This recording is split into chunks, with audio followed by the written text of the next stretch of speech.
Hey guys, Steven here, Fanatic Perspective.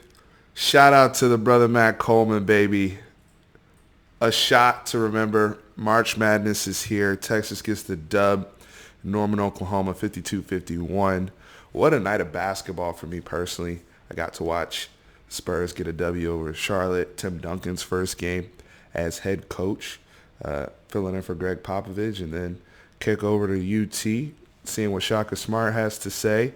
They've won 4 in a row, looking to get 5, trying to punch their ticket to the NCAA tournament. And they faced, again, a lot of adversity tonight. The officiating, their legs, the injuries, all these things up against Texas. We're coming off a big emotional road victory in Lubbock. Go take another road trip to Norman, an OU team that had also won 2 straight and had been starting to play a little bit better. Identical overall record, identical conference record. Joe Lunardi had Oklahoma in before the game. He had Texas out. All these things at stake here for us with 8 scholarship players. Royce Ham gets it going early. Then he gets hit in the mouth via elbow from Doolittle. He's gone for a little bit. And we're just, it's beyond a mash unit out there. But the heart and the toughness of this team cannot be overlooked. And when you look at what these guys have had to do when they've been asked to be out there, it's now become a situation where guys have earned the right to remain on the court.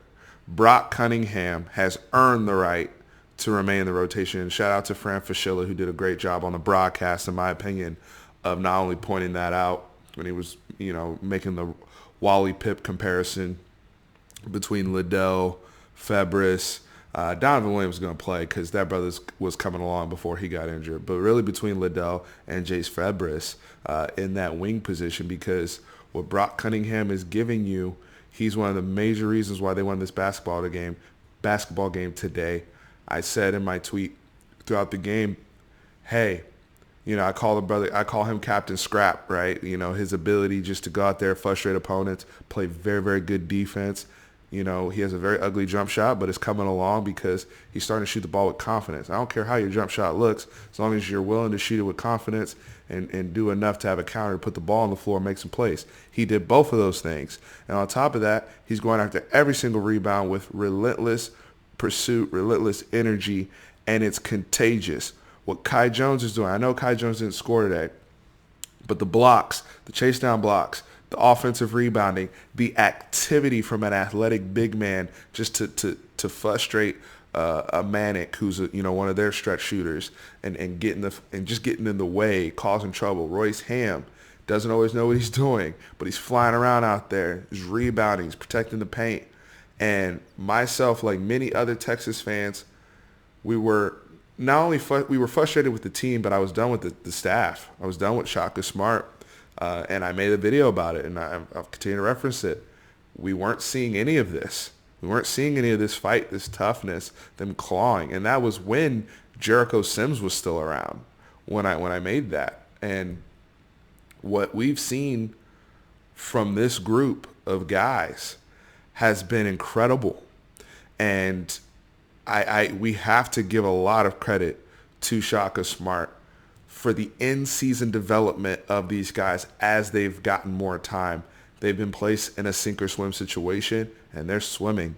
And the coach is swimming. The coach is you're seeing that intensity and that passion even from the sideline. I know he didn't get teed up today. He would have been more than warranted to do so considering the free throw disparity. And that's something that the Big 12 needs to get addressed. I understand it was a physical game on both sides, but it's funny how Texas can get refereed accordingly when we show any type of physicality. But whether it's in the paint, God forbid our big men bring the ball below their chest, they're going to get raked across the arms. We never get any type of call. Our guards, whether it's Andrew Jones or Courtney Ramey, they consistently get attacked into their bodies within the lane. They don't get free throw consideration or any type of calls, and it's frustrating to watch when you see a 27 free throw attempt disparity between your opponent and you, and the game is physical both ways. It's just, It doesn't make sense.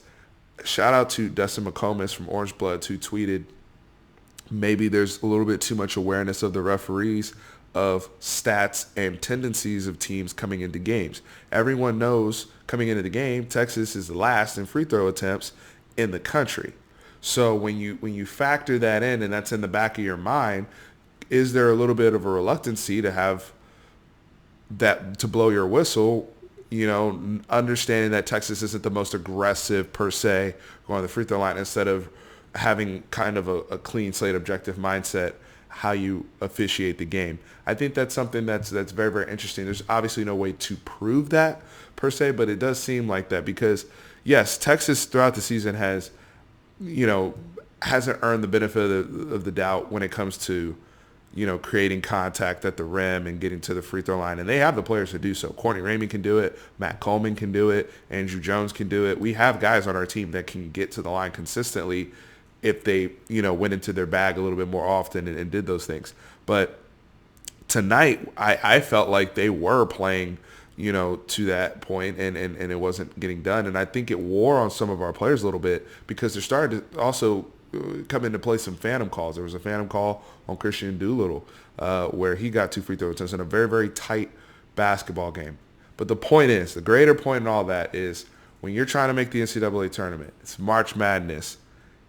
You need a little bit of magic, but in order to create that magic, in order to create that luck, you have to be willing to put it all on the line and come forward. And look, I've talked about on previous videos the guards stepping up. One game it was Courtney Ramey earlier. Texas Tech, it was Andrew Jones. Tonight it was Matt Coleman, who had his signature moment since he's been at Texas with the buzzer beater off the glass to win the game. An impressive moment. It kind of embodies how the season's gone, right? The possession before, he airballs, inexplicably dribbles to his right. He's left-handed, and he shoots the fadeaway off the baseline, airballs it. But we get another opportunity, courtesy of Christian Doolittle. Senior night, blows both free throws while his dad's recording video. Then, Brock Cunningham gets the rebound. Matt Coleman goes coast to coast like Space Ghost. Let's get out of here. Get the dub, 52-51. It's incredible. It's incredible. And I'm living in the moment as a fan right now. That's the last thing I want to say here. I am living in the moment as a fan right now. I don't want to get caught up in, should we still move on with the coach and all this type of stuff. I'm so happy for these kids. I've said it over and over again on the more recent videos on this channel. I'm enjoying watching this team. How can you not? And my wife and I will be there on Saturday to support them at the Drum against Oklahoma State, the regular season finale. Texas now has an opportunity to be the number 3 seed in the Big 12 tournament. Can you believe that? After starting off 4-8 in the conference, they've already won 9. That's the most, believe it or not, that's the most they've won in Shaka since Shaka Smart's been here. Maybe the first year, but I know 9 Big 12 wins, opportunity for 10, opportunity to be the 3 seed in the Big 12 tournament. And, just watching these kids come together, watching this rotation come together, however it happened, right? Nothing against Liddell, Febris. Jericho Sims was arguably our best player before he went down. But there's just a different energy and a different chemistry with this group. Just is what it is and how it's played out. Guys that have been waiting very, very patiently for their opportunities have shown and shined in this win streak, this 5-game win streak. And our guards, whether it's Jones, Ramey, or Coleman, they've had an easier time showing off their gifts, I feel like, with the play of the role players. So I'm just so incredibly proud of this team. What an incredible night for them. Especially, again, they didn't have their legs after that tough game, and they still pulled it out. I wanted to see how they would play when they weren't lights out shooting, right?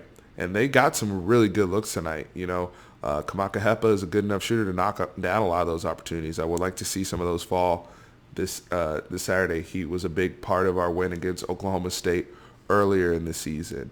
Courtney Ramey only had 3 points tonight, and I think he'll bounce back. Like I said, with that brother, the only thing he's missing is consistency, which is a big thing to be missing.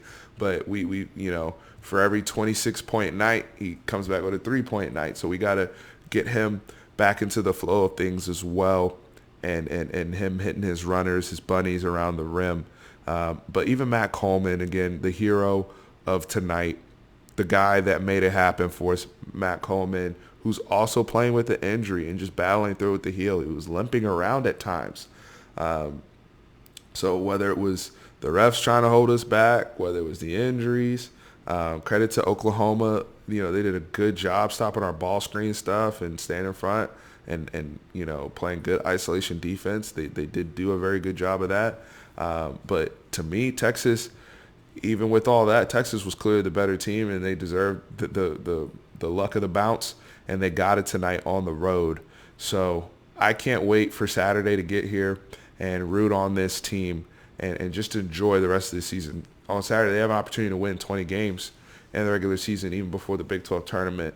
And like I said, who would have thought we would have got to this point with the group that we have? So I'm so proud of these guys, and I hope you guys are too.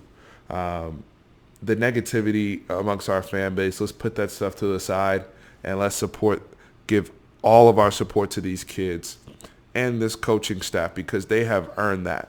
They really, really have. And I'm just excited to see them play the very next game, like I said. So, guys, with that, horns always up. Appreciate y'all.